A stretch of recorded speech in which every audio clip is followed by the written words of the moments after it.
Hey everyone, welcome back to Lifting Through It with Jess.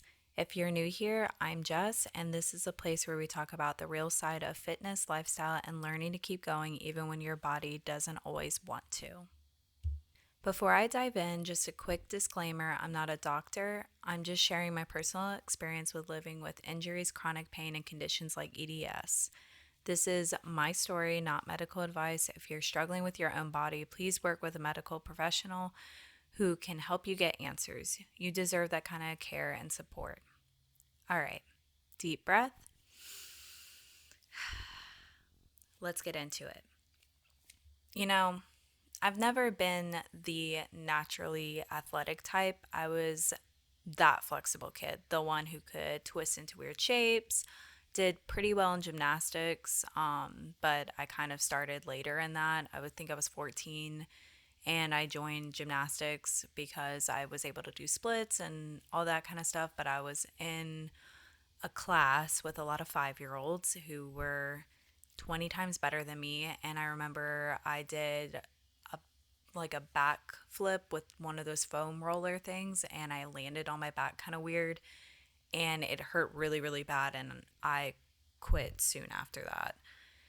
So I'm not the one that was running laps or playing sports. I kind of would start a sport and then quit it pretty quickly, especially if I wasn't the best. That kind of plays back into the whole being insecure and not really having that confidence in myself. Movement always came easy for me though until life changed. Back then I didn't think that much about my body, it just kind of worked. But as I got older and my body started changing, especially when I began gaining weight, I started realizing just how much I'd taken that for granted. In 2019, I noticed little differences how walking felt heavier, how my joints popped more, how I moved slower. By 2021, I was over 200 pounds. It's wild how a number can mess with your head. But it was not just a number, it was the disconnect. My body didn't feel like mine anymore. And then, in true me fashion, I went from 0 to 100. I decided to do something big about it. So I decided to go to the Army basic training. Basic training was the first time in my life I was really pushing my body in a structured, intense military way.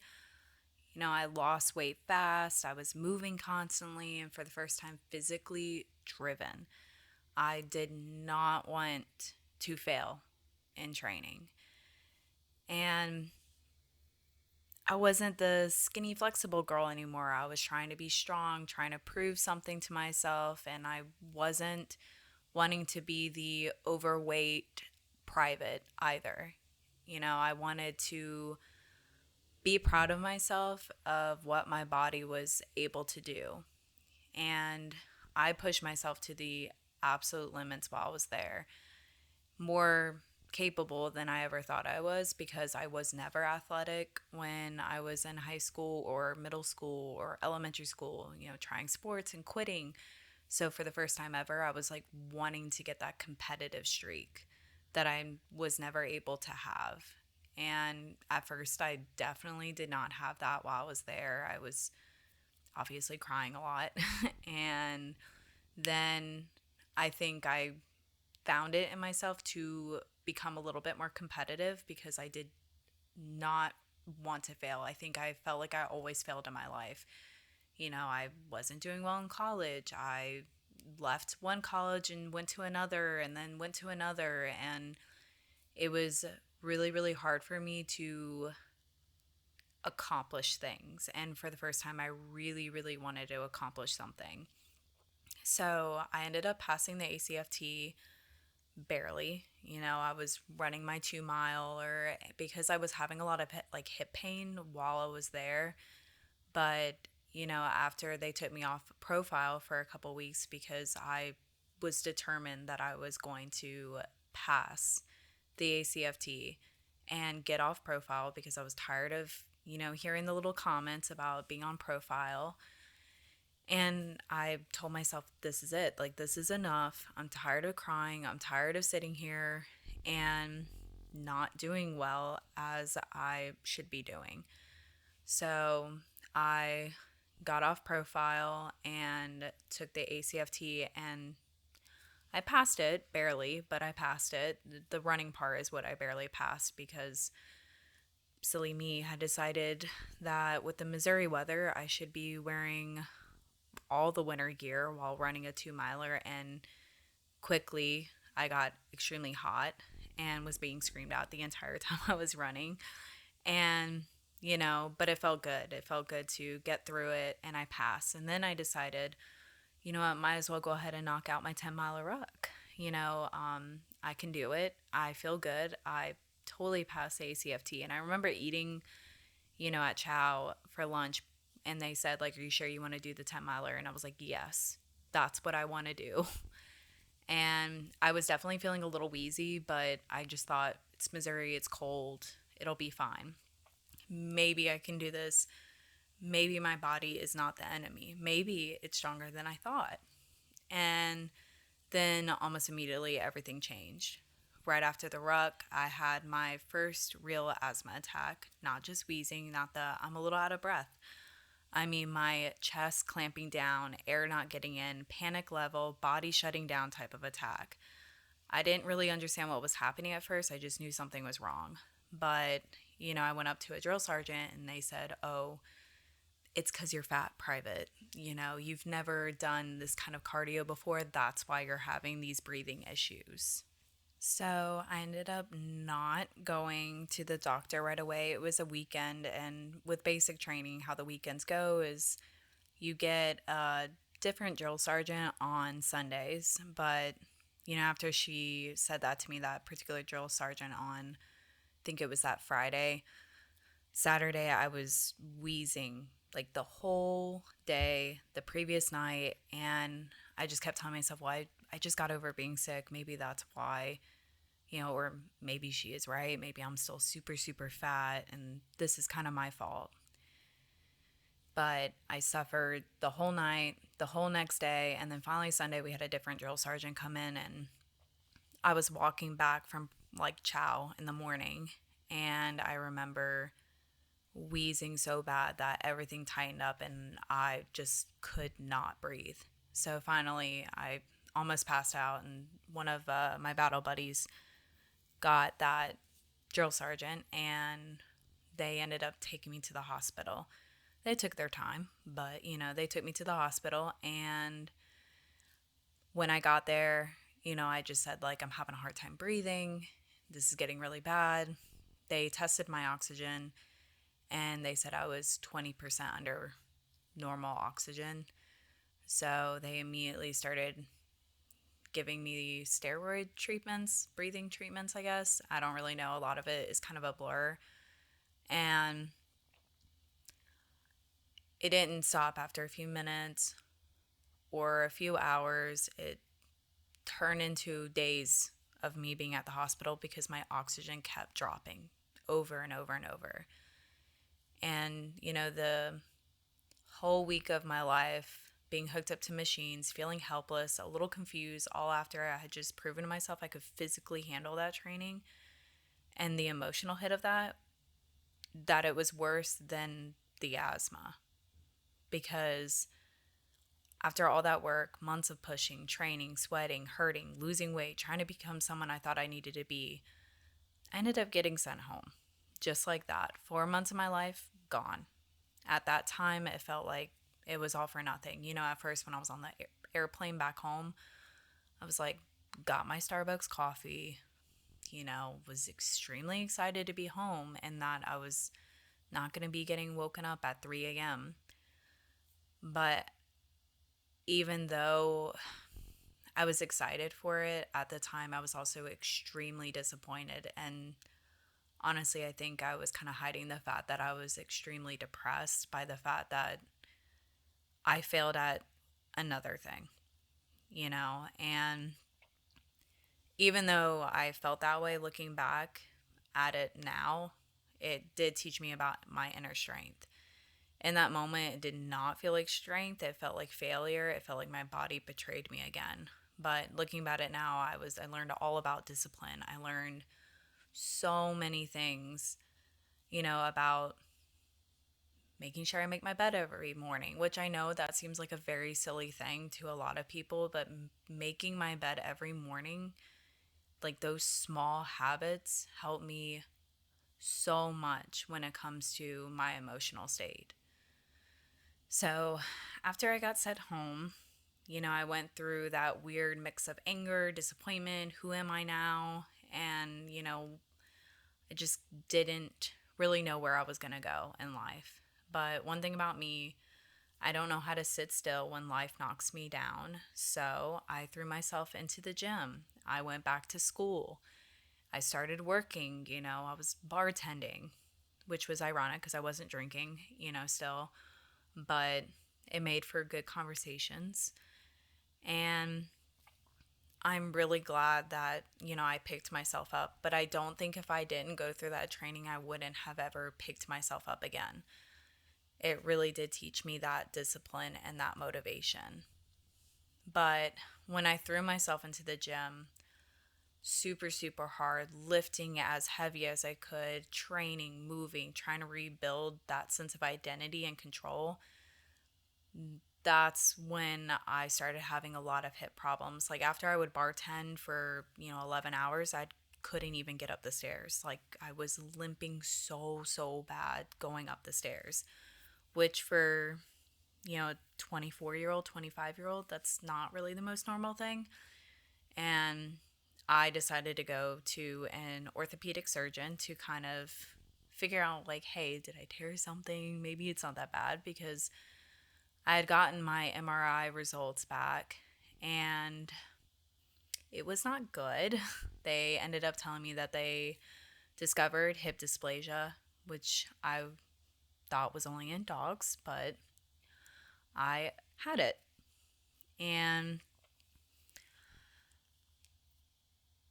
suddenly, a lot of things started making sense in hindsight.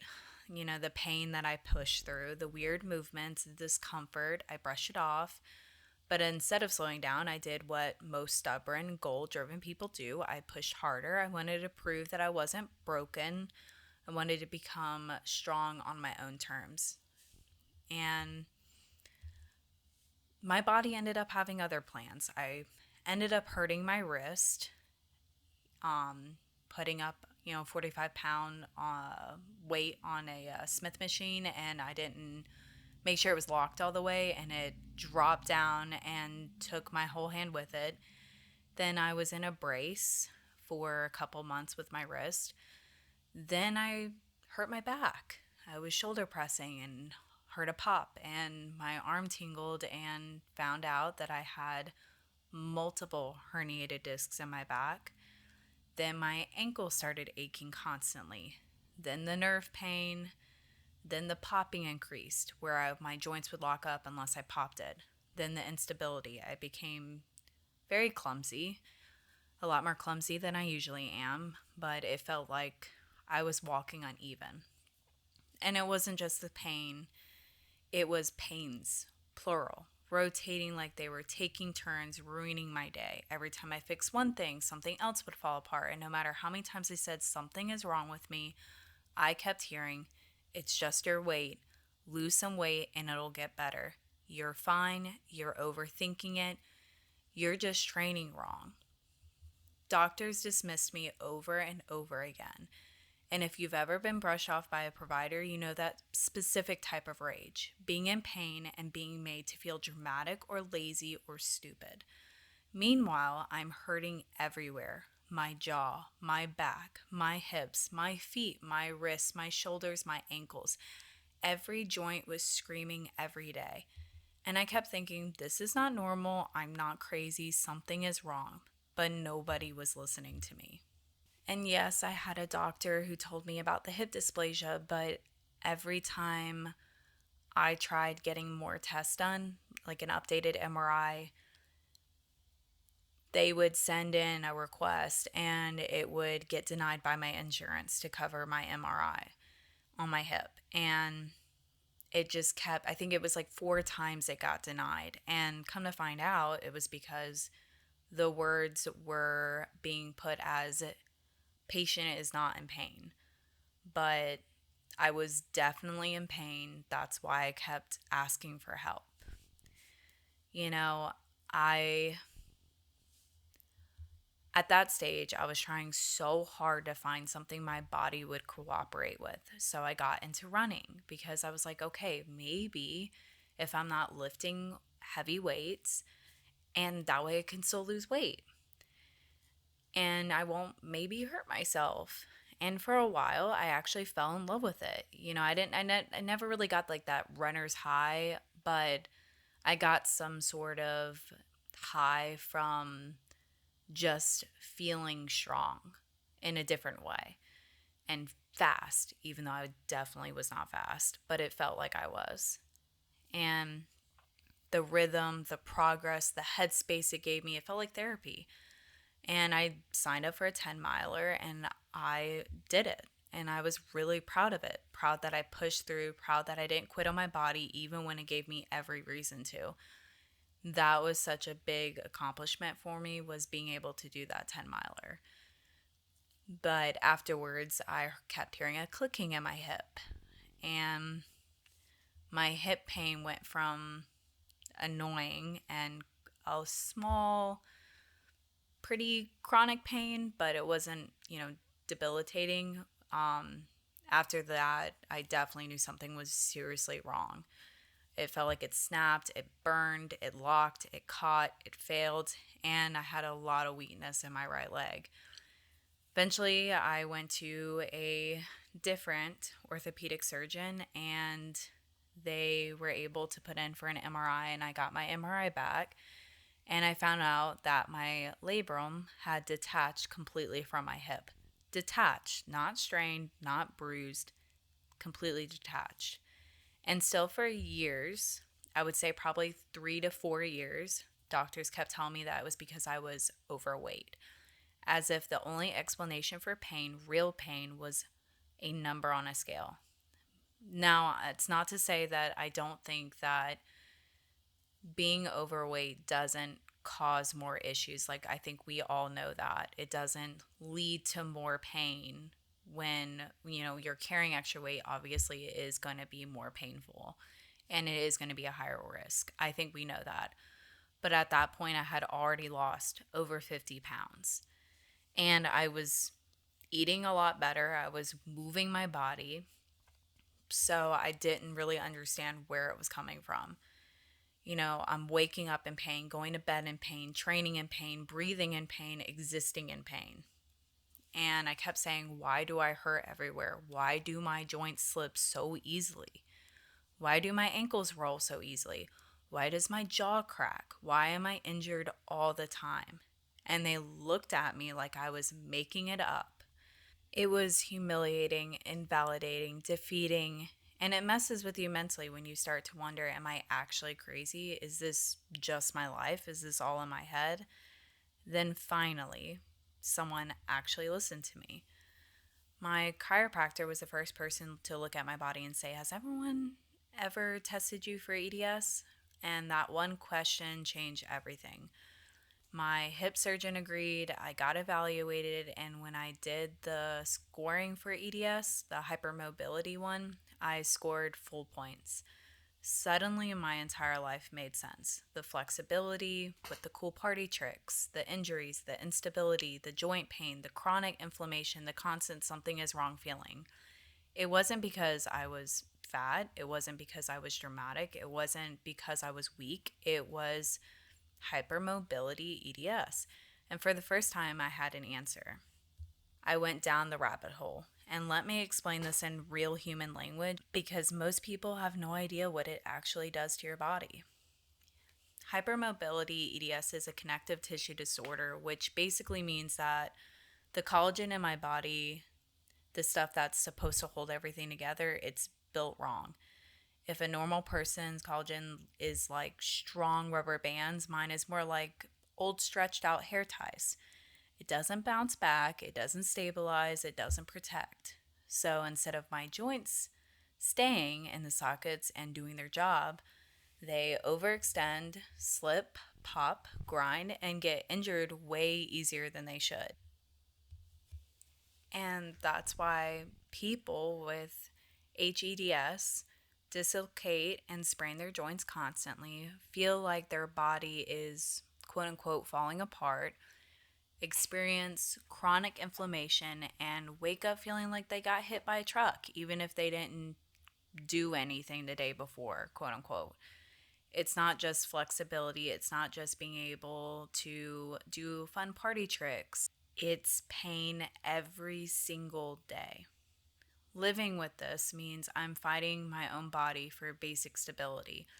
The average person has muscles and ligaments that support their joints. I don't. My body depends on muscles for stability 24/7 because my ligaments aren't doing their job.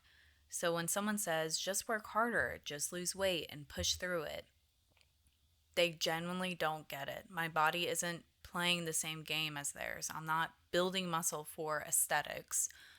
I'm building muscle for structural survival, just to exist, just to walk, just to hold myself together. And here's the worst part. On the outside, I look fine. I look quote unquote healthy. I look quote unquote normal. So people assume I'm exaggerating because they can't see what's happening inside my joints. They don't see the stabbing hip pain when I stand up. They don't see the burning nerve pain down my spine. They don't see the ankle instability, the jaw popping, the muscle spasm, the muscle aches, the fatigue, the inflammation, the migraines, the constant bracing and micro movements my body is doing just to stay upright. Chronic pain becomes a silent job. You're performing normal while your body is screaming, and nobody applauds you for surviving something they cannot see. And honestly, that's the part that breaks people mentally, not the pain, the invisibility of the pain.